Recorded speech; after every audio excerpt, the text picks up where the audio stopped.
fermiamo il genocidio, non possiamo collaborare con uno Stato genocida, applichiamo la giustizia internazionale e riconosciamo lo Stato della Palestina. È l'unico modo per realizzare una pace.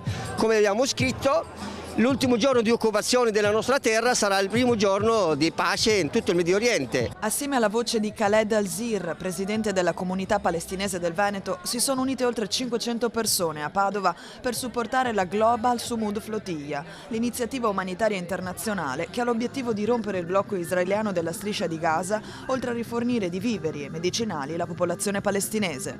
Chiaramente stanno facendo ciò che i governi europei, solo ultimamente qualcuno timidamente comincia a farlo, qualcuno con più coraggio, e noi speriamo qua a Padova di aiutare il popolo italiano a sollevarsi e chiedere al governo italiano di accodarsi alle richieste della mass media italiana. Il presidio, promosso da movimenti politici e associazioni, sarebbe dovuto rimanere fermo in piazza Antenore, davanti alla prefettura. Da un momento all'altro, però, la folla ha formato un corteo, arrivando davanti a Palazzo Moroni.